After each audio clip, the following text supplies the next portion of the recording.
सुहाग्रा हाथासुनि हाथासुनिनि हरा एबा सुहाग्रातनि साना हौवा हिन्जाव सानैनिबो इयुननि जिउनि थाखाय गोबां बेसेन गोनां सान जायो। बियो ओरैबायदि मोनसे हर एबा सान जाय सानखालि गावनि जुलि जानायनि इयुननि संसारखौ मोनसे समायना संसार दानानै लानो हायो आरो नङाब्ला बेरा फारसेथिं गावनि मायबा फिसानिफ्राय फिसा गोरोन्थि मावना लायोब्ला एबा मावफ्लाङोब्ला गावनि जुलि जानाय जिउखौ अरायनि थाखाय थेर बेथेरबो जालांनो हागौ।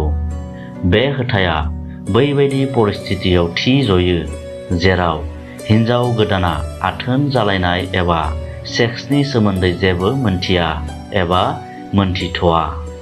गोबां बैसो जानाय एबा बैसोगोरा मानसिफोरनि गोसोआवबो मोनसे गोदै एबा गोसोआव दुंहाव जाखाङो जेब्ला बिसोरबो बै गिबि हाथासुनिनि हरखौ गोसोआव खांफिनोब्ला बिसोरनि गोसोआवबो मोनसे रमान्स सोमजिखांनो हमो।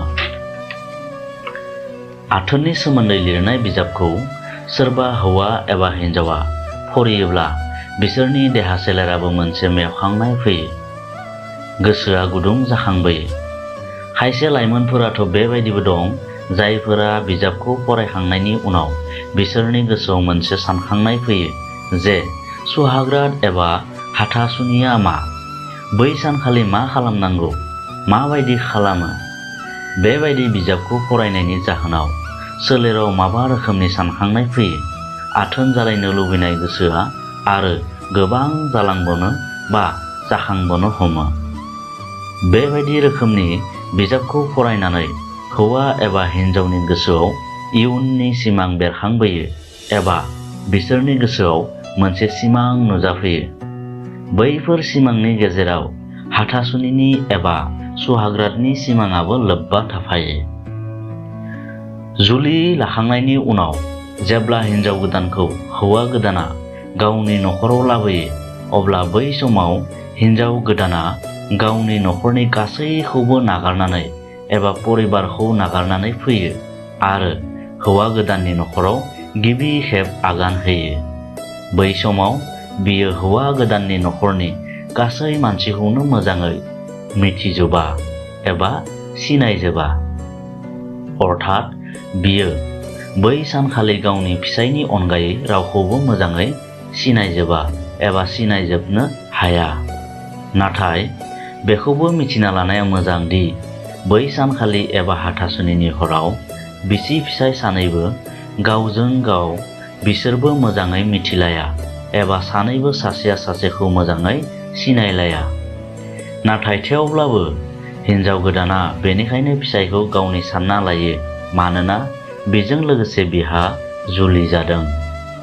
जेब्ला बिसोरो गिबि खेब सासेया सासेनि सेराव फैनो थाखाय खाबु मोनो अब्ला बिसोरो गावजों गावखौल' मिथिना लाया थामहिनबा सासेया सासेनि सोमोन्दै गावसोरनि गोसो सिंनिफ्राय मिलन जायो। जोंनि हादरनि नेमखान्थि बायदिब्ला हौवा गोदान आरो हिन्जाव गोदाननि गिबि खेब मिलन जानायखौ मोनसे गोदान खथायाव एबा रुमाव सानैखौबो जयै दोननाय जायो।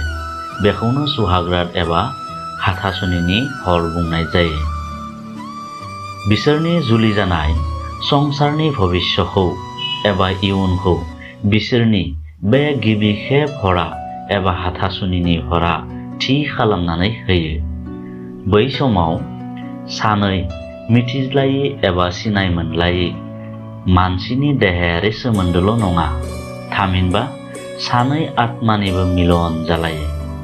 जाय सानै एबा मोननै आत्माया दासिमहालागै गुबुन गुबुन जानानै दंमोन बै हरखालिनिफ्राय एबा बै सानखालिनिफ्राय बिसोर सानैनि आत्माया गिबि खेब मोनसे जानो थांगासिनो दं एबा बै सानखालिनिफ्राय बिसोर सानैनि आत्माया मोनसे जायो।